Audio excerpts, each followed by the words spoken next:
Olá, sejam bem-vindos de volta às nossas aulas aqui da nossa série Através da Bíblia, da Escola Charles Spurgeon Online. Sou o professor Felipe Prestes. Nós estamos aqui para mais uma das nossas aulas sobre o livro de 2 Coríntios. Nesta nossa aula, a gente, se você lembrar aqui onde nós estamos, basicamente no nosso esboço, nós estamos agora no capítulo 10, estamos próximos ao final da carta. Talvez se você tenha sentido, caso você está seguindo aqui cada uma das nossas aulas, provavelmente você tenha sentido uma diferença em termos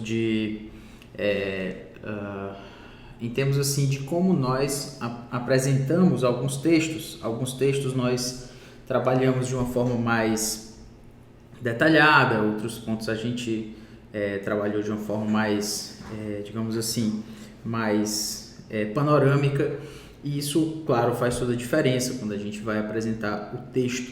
Mas o ponto é que, obviamente, alguns textos vão requerer um pouco mais da nossa atenção. Todo texto é inspirado por Deus, toda a escritura, né, é inspirada por Deus.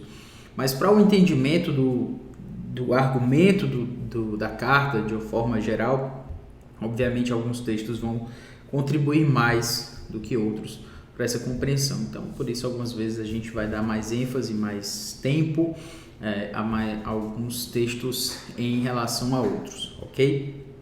Beleza. Então, como eu falei, nós estamos no capítulo 10, e dentro do capítulo 10 nós já começamos a tratar o exercício dos direitos apostólicos e da autoridade apostólica. Lembrando que agora o apóstolo Paulo está vindicando a sua autoridade apostólica. Por que ele está fazendo isso? Que ele precisa. Não é exatamente o que ele gostaria de fazer, eu acredito, ninguém gosta de ter que ficar se defendendo, mas é uma necessidade. E dentro dessa necessidade, o apóstolo Paulo chama a atenção desses irmãos para a necessidade que ele tem de vindicar a sua posição apostólica, a sua condição de apóstolo, exatamente em termos da sua liderança e principalmente por conta da sua mensagem, da mensagem que o apóstolo Paulo traz. Sendo assim, aqui no capítulo, nós estamos, portanto, no capítulo 10, no exercício dos direitos apostólicos e da autoridade apostólica. Está defendendo direitos e autoridade apostólica. E dentro desse ponto aqui, a gente chega finalmente aqui nessa seção 3, que é dos versículos 12 a 18, em que nós vimos a resposta de Paulo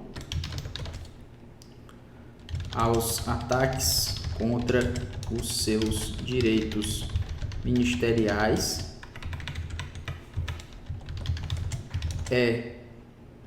reivindicar Corinto como seu território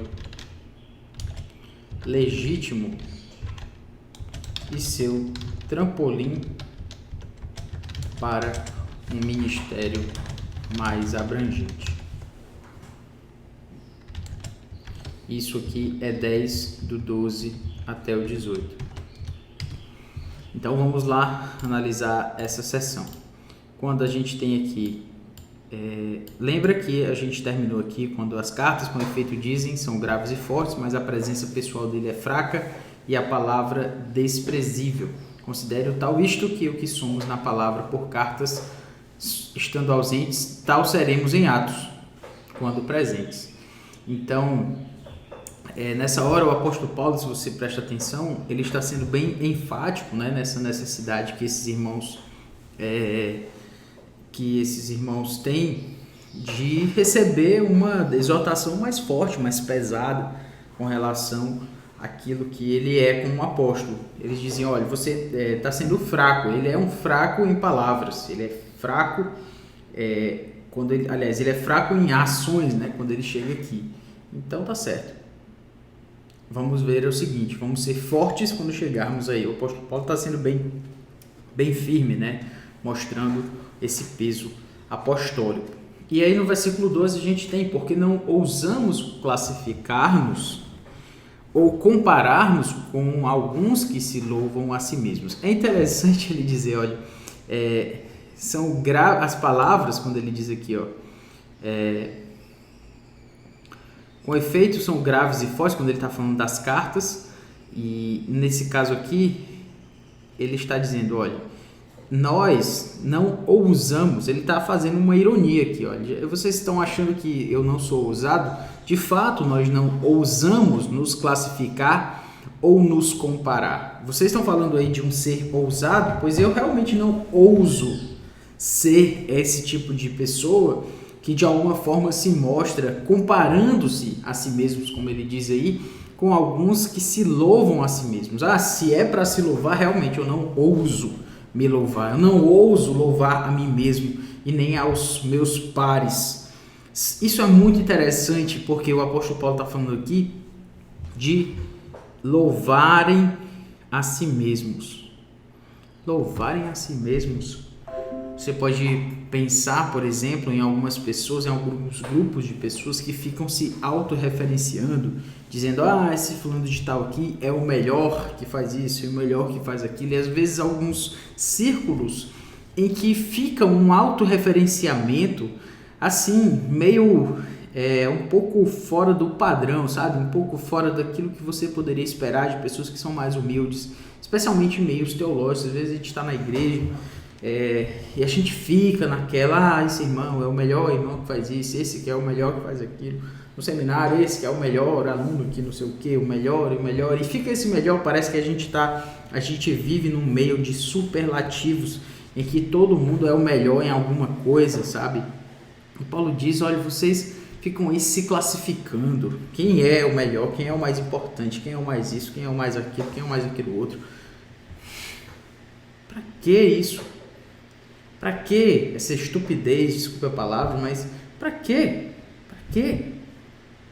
Como ele diz aí, louvando a si mesmos, e ele diz, eles, medindo-se consigo mesmos e comparando-se consigo mesmos, revelam insensatez. É isso que gera ficar se comparando, ficar se mostrando, eu sou melhor que fulano de tal faz isso, fulano de tal faz aquilo, mas eu faço assim, eu faço dessa forma. Isso com relação ao ministério, à obra de Deus, de que adianta? Isso é uma estupidez, Paulo está dizendo, é uma insensatez, ficar se comparando, ficar se medindo, e quem é que conhece mais grego, e quem é que conhece mais sei lá o que, sabe? Paulo mostra que isso é insensatez, certo? Então, como ele diz, como a gente vê aqui, a resposta de Paulo aos ataques contra os direitos ministeriais é reivindicar Corinto como seu território legítimo. É isso que ele vai mostrar aqui, porque basicamente ele diz, não, eu não faço isso, eu não fico me comparando. Vou falar agora para vocês por que eu tenho um direito apostólico, ou seja, por que eu tenho um direito ministerial sobre esse grupo de pessoas. Por quê? Ele mostra aqui, nós, porém, não nos gloriaremos sem medida, mas respeitamos o limite da esfera de ação que Deus nos demarcou e que se estende até vós. Ou seja, foi Deus, como ele vê aqui, nós não nos gloriamos, a gente não fica se comparando nem se mostrando como melhor, mas nós respeitamos o limite da esfera de ação que Deus nos demarcou e que se estende até vós. Foi Deus que chamou o apóstolo Paulo para Corinto. E é esse limite que Deus colocou, ou seja, Deus quer que ele vá até lá. Se ele não fizer isso, ele vai estar agindo contra Deus. Entenda isso. Às vezes a gente pode achar que a obra de Deus é nossa. E a gente define, não, eu quero servir aqui, eu vou fazer dessa forma. E a gente está vendo aqui o apóstolo Paulo dizendo, olha, esse é o limite aqui, ó. Deus quer que eu vá até vocês. E ele diz, não ultrapassamos os nossos limites, como se não devêssemos chegar até vós, posto que já chegamos até vós com o evangelho de Cristo, ou seja, eles já cumpriram aquilo que Deus esperava deles. Agora eles estão defendendo o seu território, certo? Aquele território em que Deus os enviou, para onde Deus os enviou e que Deus ordenou que eles fossem. Não nos gloriando fora de medida, novamente a ideia de se gloriar vem para cá, nos trabalhos alheios, e tendo esperança de que, crescendo a vossa fé, seremos sobremaneira engrandecidos entre vós, dentro da nossa esfera de ação. Ou seja, se tem alguma pessoa, algum grupo de pessoas que Paulo de alguma forma espera algum reconhecimento por conta do seu evangelho, por conta daquilo que é o ministério dele, é exatamente esses irmãos de Corinto. Paulo não se preocupa com outras pessoas, ele quer que aqueles irmãos reconheçam a sua autoridade ministerial por uma questão de defesa daqueles irmãos, por uma questão de proteção daqueles irmãos. E ele diz exatamente por quê. Gente, Paulo não está se defendendo aqui à toa. Eu estou falando isso desde o começo, mas é porque isso tem que entrar na nossa cabeça. O apóstolo Paulo, ele não está se defendendo a sua posição apostólica, defendendo o seu ministério só por uma questão de ego, só por uma questão de que essa é a minha posição. Não. Paulo está dizendo, para que é tudo isso? Para que eu quero ter reconhecimento de vocês? Isso é muito lindo. É como se Deus estivesse mostrando aqui para a gente o que é que deve estar no coração de um líder. É claro que o líder deve querer algum reconhecimento. Mas por que um tapinha nas costas que esse líder quer? Não. Ele quer que esses irmãos cresçam na fé, que de fato ele tenha algum reconhecimento desses irmãos. Por quê? Porque essa é a melhor forma de servi-los, a fim de anunciar o evangelho para além das vossas fronteiras, sem com isto nos gloriarmos de coisas já realizadas em campo alheio. Tá vendo o que Paulo quer? Ele quer servir mais pessoas. Ele quer algum reconhecimento dos coríntios, porque ele quer ir mais longe no evangelho. Tá vendo que motivação linda? Ele não quer o reconhecimento dos coríntios somente para ele se mostrar como uma pessoa importante, reconhecida no meio das pessoas.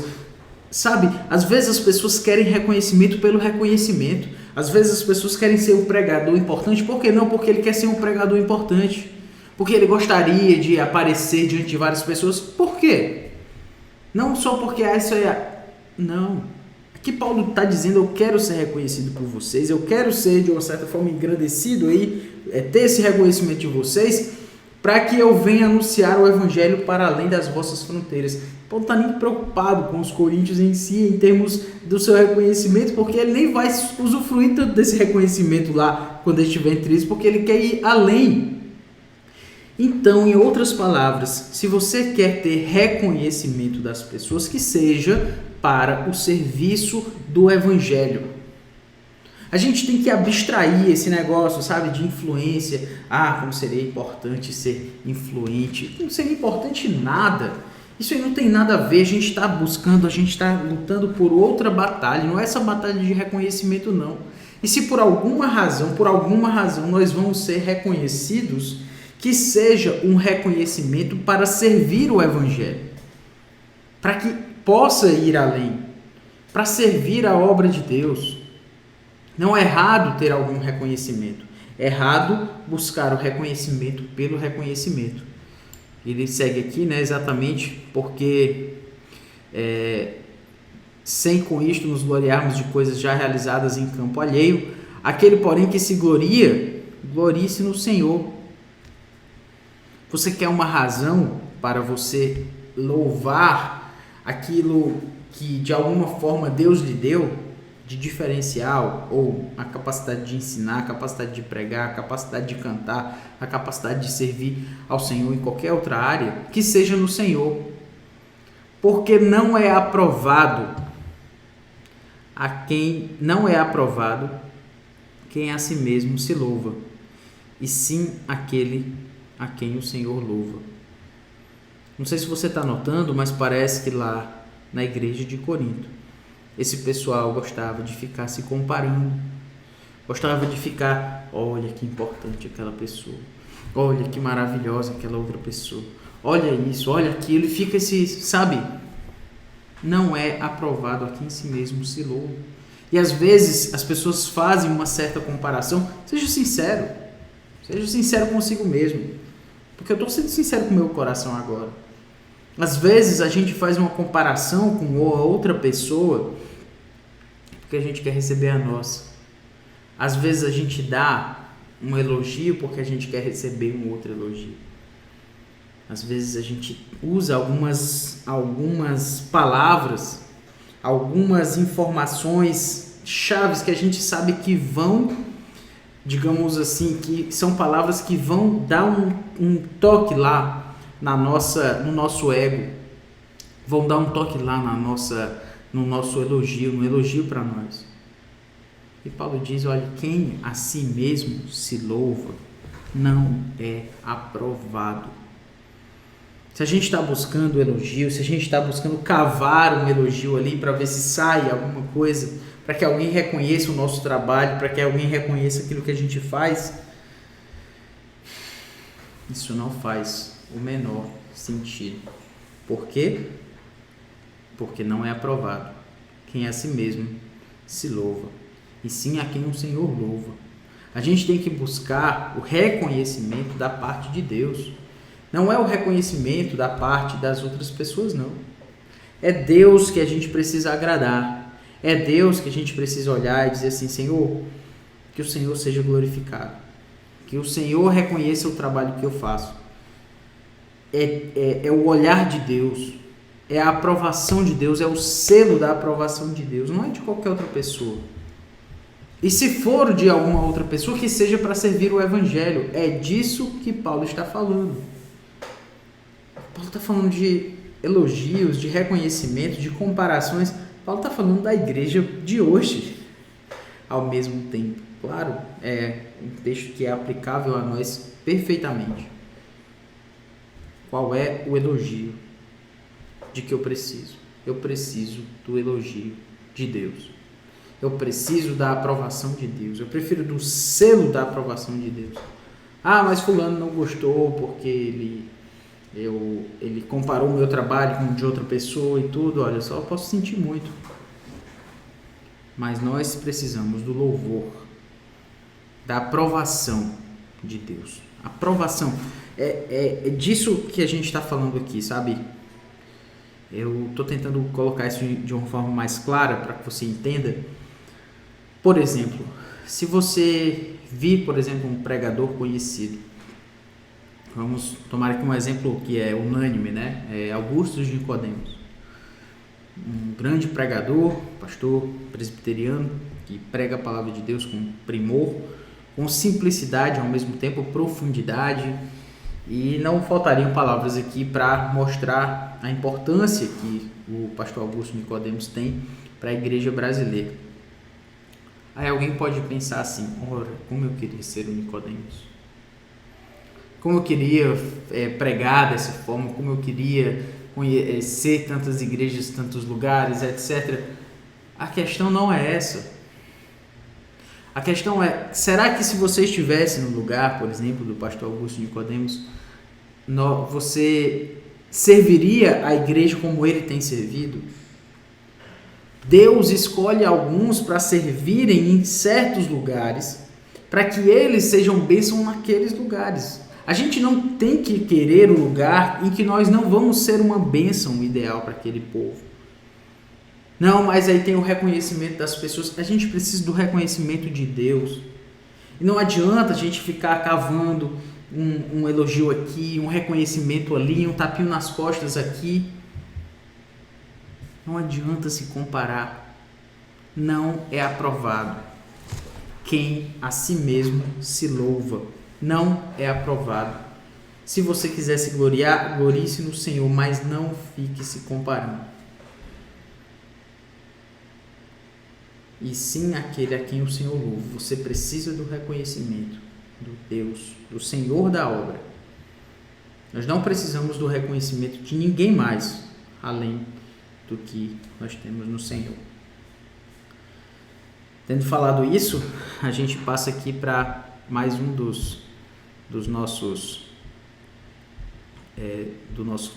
mais um capítulo do nosso texto, aqui em 2 Coríntios. E agora nós vamos para o versículo 11. Aqui no versículo 11, nós temos mais uma sessão, lembrando que Paulo ainda está defendendo o seu exercício apostólico, ele vai fazer isso até o versículo 15, certo? o exercício dos direitos apostólicos e da autoridade apostólica, ele vai continuar fazendo isso.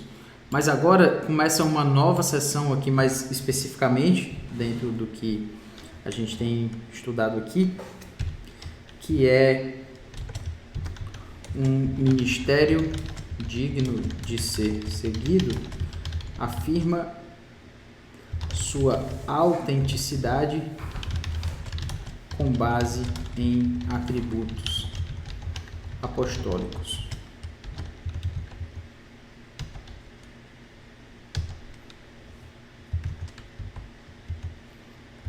É uma seção maior que começa agora com o versículo 11 e a partir até o versículo 4 nós temos um ministério autêntico